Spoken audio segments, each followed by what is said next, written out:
What up YouTube, Topaz Yates here, and I got a pretty good show lined up for you today, man. First we're going to jump into a brief instrumental from underground producer 730 Beats. Then we're going to jump into this review for this new Tech N9ne track, that KCMO Anthem. And then we're going to jump into some questions.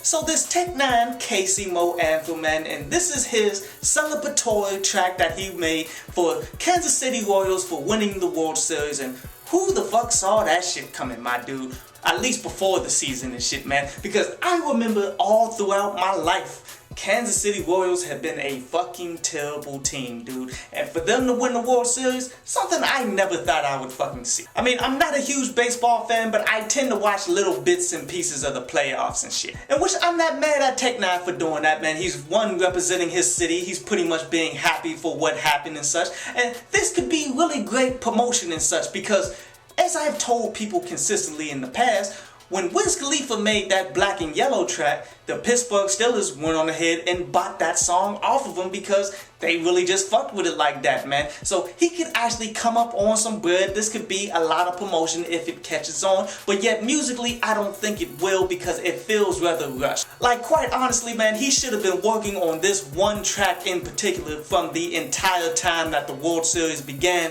to the point that it ended and such. It kind of comes off as he didn't have the absolute faith and knowing that Kansas City was going to win this shit. It kind of feels like he went in and ran in the booth and recorded it right after the last game. I mean, I felt that production could be much better, man. I felt the overall song could have been much better and such, man. But we'll see where it goes from here. We'll see if it can catch on, but ultimately, I think in order for it to catch on, it has to be a much better damn track. But anyway, on to Ask, Download, Pass. And Jonathan says, as a reaction to my comments about how these white supremacists, they always be banging black chicks and have biracial children, that he completely understands where I'm coming from and such because he had a teacher, man, that was straight up discriminatory against black kids in the class, but yet he was married to a black woman and such, man. And we have to understand this shit, man. We cannot allow these people to shield themselves because of a fetish relationship that they having with people and shit, man. That says nothing about your character like your actions do, you dig? The actions is the most important thing. And if you're beating up or discriminating or fucking up black kids in the fucking mix, then you definitely have some white supremacy in you. And Chad says, in reaction to the article that I posted about how you had to keep your head, both of them where they supposed to be, he really feels bad for the chicks that get caught up in the game, like that chick I was talking about got caught up in the game and such, man. And it happens a lot more than what you think.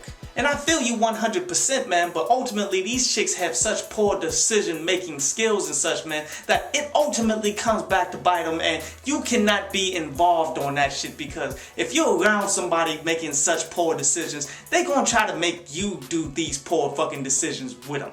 Like, that type of shit, it does rub off on you, so it's best for you to keep your fucking distance. I hope you enjoyed the show. You can follow me at Twitter up there, and you can go to downloadpass.com, that's down there, to read today's article.